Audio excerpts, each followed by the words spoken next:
Welcome back to Sling and Dirt, the Super Nationals Cross Country Championship Series held at Burning Rock Outdoor Adventure Park in Beckley, West Virginia. It's the Frosty Sludge season kickoff. We'll leave the mud behind for a bit and take a look-see into a course that features a motocross-style man-made obstacle-laden Punisher as its very first section. The steep mountain course of West Virginia was going to be tough. Add to that 4 days of rain, and this is going to be one extreme layout for all riders and their equipment to challenge. Basically, these quad guys are running, I believe, between 7 and 8 miles of just about every type of terrain, whether it be rocks, hills, creeks. They go through it pretty rough. With so many riders, a staggered start allowed the pro riders to have an open course, at least for the first lap.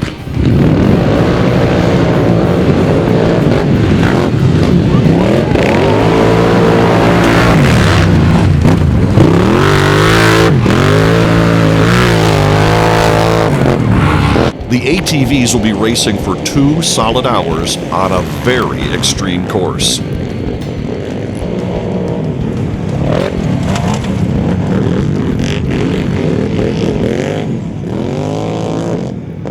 The Super Nationals features a class for every skill level and a cash payout for every class.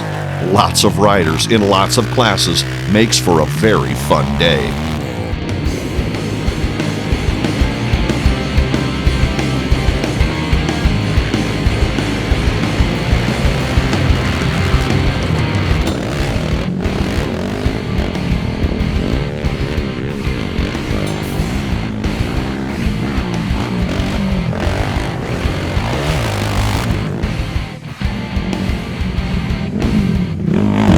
Yeah, there was one hill that had a little bottleneck on the first lap, or I guess that'd be the second lap when I came around. There was probably 25 quads stuck down there at the bottom of it, but they left a little bit of room on the right side, so I snuck on by them and shot up the hill and got around it pretty easy.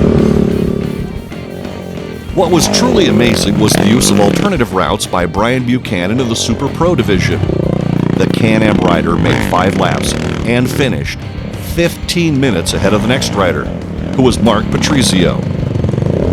It was a pretty good course, actually. It was a little rocky and I had a couple wet spots, but at the end of the day I think we see some dust out there, and challenging course, especially for a February race. Thought everything was really good. The Can-Am ran excellent.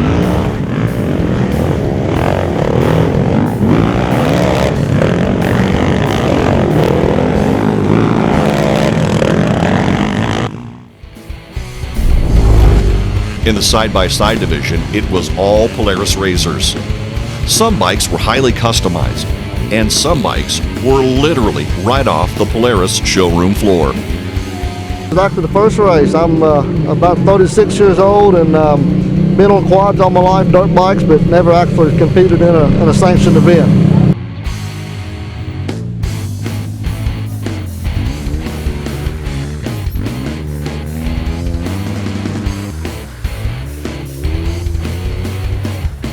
The side-by-side race was a grueling 1-hour endurance event for driver and passenger.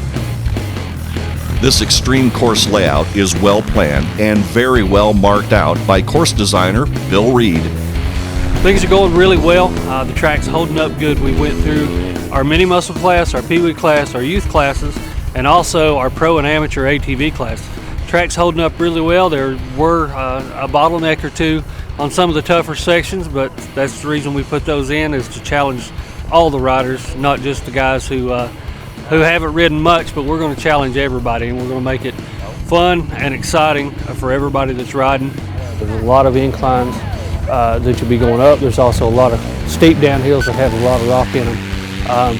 But there's a good mix of everything all over this course. Just when you think that things have eased up on you a little bit and you can rest, you're going to dive right back into something that's really tough and going to challenge you and make you happy you came to race with the Super National Cross Country Series. Most of your racers out here will never see low range. Those guys are high gear, wide open, pin it to the floor. But some of these sections up here, you're really going to have to pick your way through. There are true rock crawl sections that we're going to be going through here at round 1 at Burning Rock, both for the ATVs and the side-by-sides. So you're going to have to pick your way through, or you're going to end up sideways on the trail or having to back down some, so it's going to be fun.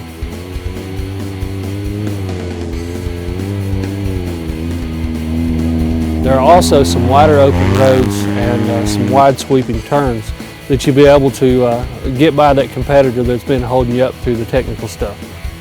The winner, or survivor, of the UTV class was Justin Fleming on a 2010 Razor S. He completed 3 laps in just over an hour, a truly amazing feat. His last lap was 3 minutes faster than his first lap. Justin was a quick study in mastering the tricky terrain of the Frosty Sludge kickoff event. Started off pretty good. We were behind Pyle for a while. He got out there, I think he broke an axle or something. We got around him. And then another team, I'm not sure who it was, got in there. He got behind us for a while, so I just stayed on him, tried to pressure him for a while, force him into a mistake. And he got out there, he took a curl it too wide, and we got around him and just went on from there. And then I think somewhere we broke a tie rod end or something, because it ain't handling good, but came out to a win, so it's good.